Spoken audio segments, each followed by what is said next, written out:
నమస్తే, welcome to our channel. నేను ప్రియాంకరావు. రాజు Kasireddy bail కోసం అప్లై చేసుకున్నాడు, కానీ కోర్టు బెయిల్ నిరాకరించింది. ఏ కేసులో? మద్యం కుంభకోణం కేసులో A1గా ఉన్నాడు ఈ రాజు కసిరెడ్డి. అయితే ఈ నిరాకరిస్తూ కోర్టు ఒక మాట ఉంది, ఇదేమి చిన్న విషయం కాదు, 3,200 కోట్ల రూపాయల స్కామ్ అంటే ఇందులో ఎవరి హస్తం లేకుండా ఇది జరిగేది కాదు, కాబట్టి నీకు బెయిల్ ఇవ్వడం అనేది జరగదు అని. ఇది విన్నాక మిథున్ రెడ్డికి షాక్ తగిలింది అని చెప్పేసి అందరూ అంటున్నారు. ఎందుకంటే మిథున్ రెడ్డి గారు కూడా ఈ కేసుకి సంబంధించి ఎంక్వైరీ అనేది ఎదుర్కొంటున్నారు కాబట్టి. మరి నెక్స్ట్ స్టెప్ ఎలా ఉండబోతుంది అనేది తెలుసుకుందాం. మనతో మాట్లాడడానికి ప్రముఖ పొలిటికల్ అనలిస్ట్ డివి శ్రీనివాస్ గారు ఉన్నారు, ఆయన రెడ్డి తెలుసుకుందాం. నమస్కారం సార్. నమస్తే. రాజు కసిరెడ్డి గారు బెయిల్ అప్లై చేస్తే బెయిల్ ఇవ్వకపోగా రిటర్న్ లో కోర్టు చాలా సీరియస్ అయింది. అంటే ప్రజల ప్రాణాలతో ఆడుకుంటారా, ఇందులో పెద్ద తలకాయలు లేనిదే ఇంతటి స్కామ్ జరగడం అసాధ్యమని కోర్టు నమ్మింది సరే కేసులో. ఇప్పుడు మిథున్ రెడ్డికి భారీ షాక్ తగిలింది. నెక్స్ట్ మిథున్ రెడ్డి టార్గెట్ అని చెప్పేసి అంటున్నారు. ఎలా చూడాలి? నిన్న సుప్రీంకోర్టు CJ సూర్యకాంత్ ఆధ్వర్యంలో ఉన్నటువంటి ధర్మాసనం చేసినటువంటి కామెంట్స్, అది రాజ్ కసిరెడ్డికో లేకపోతే మిథున్ రెడ్డికో షాక్ కాదు, జగన్మోహన్ రెడ్డికే పెద్ద షాక్. ఓకే. ఎందుకంటే అతను రాజ్ కసిరెడ్డి కేవలం ఆర్కిటెక్ట్, మరి బిల్డర్ ఎవరు? నిన్న ధర్మాసనం మాట్లాడుతూ ఈ కేసులో రాజ్ కసిరెడ్డికి బెయిల్ అవకాశమే లేదు, అతనే దీనికి ఆర్కిటెక్ట్ అన్నారు. అవును సార్. అంటే ఆర్కిటెక్ట్ రాజ్ కసిరెడ్డి అయితే మరి builder Jaganmohan Reddy, Bharathi madam, JB builders. అంటే ఇక్కడ తీసుకోవాల్సింది అతను ఒక పాత్రధారే, ఎవరు? రాజ్ కసిరెడ్డి. అతని పైనే కామెంట్స్ మనం చూసాం. ఎందుకంటే 3,200 కోట్ల స్కామ్, ఇది అసలు 3,200 కోట్లు కాదు, 50,000 కోట్ల స్కామ్. వీళ్ళు అమ్మిన మద్యం 1,00,000 కోట్లు, 1,00,000 కోట్లలో సగం ఎత్తేశారు. ఒక పావంతు మాత్రమే రాష్ట్ర ఖజానాకు వచ్చింది. ఎంత? 25,000 కోట్లు ఏమొచ్చింది. ఓకే. మిగతాదంతా వీళ్ళు దోచేశారు, వీళ్ళ మనుషులు దోచేశారు. ఇప్పుడు రాజ్ కసిరెడ్డి ఈ మొత్తానికి కర్త కర్మ క్రియ అని చెప్పాడు. ఎవరు? విజయసాయి రెడ్డి. చెబుతూ ఏమన్నాడు? జగన్కి ఏం తెలియదు అంటాడు. జగన్కి ఏమీ తెలియదని జగన్ ఇరికిచ్చాడు. ఒక రకంగా చెప్పాలంటే జగనే కదా మొత్తానికి ఇవాళ ఆడిచ్చేది అతను. ఇవన్నీ తోలుబొమ్మలు మాత్రమే. ఇప్పుడు బ్యూరోక్రాట్స్ లేకపోతే ఉన్నత స్థానాల్లో పొలిటికల్ ఫేవరెటిజంతో పనిచేసేవాళ్ళు, అంటే వీళ్ళు ఎవరు? ఈ అడ్వైజర్స్ కావచ్చు, లేకపోతే ఇక్కడ ఈ మిగతా పొలిటీషియన్స్, చెవిరెడ్డి భాస్కర్ రెడ్డి, పెద్దిరెడ్డి మిథున్ రెడ్డి, కసిరెడ్డి రాజు, వీళ్ళందరూ కూడా అసలు మొత్తం బ్యూరోక్రాట్స్ మీద ఇంతవరకు చర్యలేవి అని అడిగింది. ఇప్పుడు సుప్రీంకోర్టు ఈ మాటలు నేపథ్యంలో వాసుదేవరెడ్డి అరెస్ట్ తప్పదా? లేకపోతే అతను ఎవరో ఉన్నాడు, సత్యప్రసాద్, అతను అరెస్ట్ తప్పదా? ఎందుకంటే వాళ్ళు ఏదో అప్రూవర్లుగా మారదామని చూస్తున్నారు. విజయసాయి రెడ్డి, వీళ్ళందరూ దీనిలో ప్రధాన సూత్రధారులే కదా.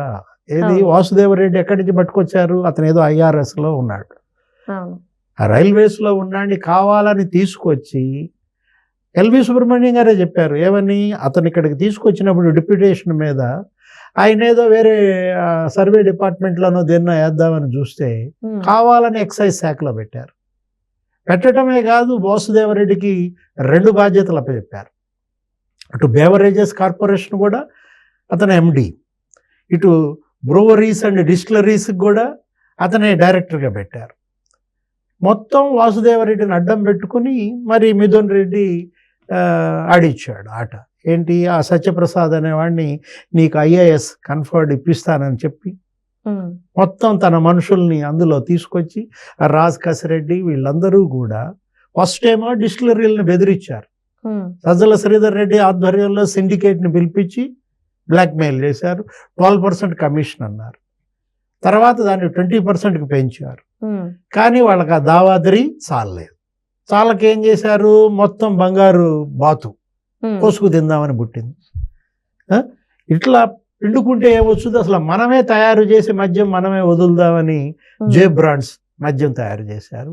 డిస్టిలరీల యజమానుల్ని బెదిరించారు. మొత్తం వీళ్ళ హస్తగతం చేసుకున్నారు. అటు ఆ PVP డిస్టిలరీస్ కావచ్చు, లేకపోతే ఈ ఎస్ఎన్ఎస్ డిస్టిలరీస్, ఆ లీలా డిస్టిలరీస్, అసలు లేని డిస్టిలరీస్ని పుట్టించారు పేపర్ మీద. అవును. అదాన్ డిస్టిలరీ ఎక్కడుంది అసలు అది? అతను ఎవరో విజయసాయిరెడ్డి అల్లుడి బినామీని పెట్టుకుని మరి లీలా డిస్టిలరీ, అసలు తమిళనాడు దానికి దీనికి ఏంటి సంబంధం? ఎవడో కాఫీ బాయ్ని దానికి ఎండీగా పెట్టి దీనికి ఒక 1500 కోట్లు, దానికి ఒక 700 కోట్లు. ఇది ఉంది ఏది మన పైప్స్ వాళ్ళది, అవును. మన నంది పైప్స్ ఆయన, అదే సజ్జల శ్రీధర్ రెడ్డి, అవును. దానికి ఒక 1100 కోట్లు. అంటే మొత్తం ఇవాళ 5-6 డిస్టిలరీలకే 22,000 కోట్ల ఆర్డర్స్ ఇచ్చారు, బెదిరించారు, బంగారం డిమాండ్ చేశారు, హవాలా ఏది దీంట్లో మనీ లాండరింగ్, విదేశాలకు డబ్బులు తరలి వెళ్ళిపోయాయి. అందుకే ఇవాళ సుప్రీంకోర్టు ఈ కేసులో ఇంత సీరియస్గా ఉంది, ఇంత ఫైర్ అయింది. గతంలో మీరు చెప్పినట్టు మిథున్ రెడ్డి కూడా ముందస్తు బెయిల్కి వెళ్ళాడు. మిథున్ రెడ్డి ముందస్తు బెయిల్కి వెళ్ళినప్పుడు కూడా చాలా సీరియస్ అయింది. ఏది హైకోర్టు కొట్టేసినా మళ్ళీ సుప్రీంకోర్టుకి వెళ్ళేసరికి 3 రోజుల్లో మీరు వెళ్ళి సరెండర్ అవ్వమని, ఇక చేసేది లేక వచ్చి 3 రోజుల్లో సరెండర్ అయ్యాడు. ఎవరు? మిథున్ రెడ్డి జైలుకి వెళ్ళాడు.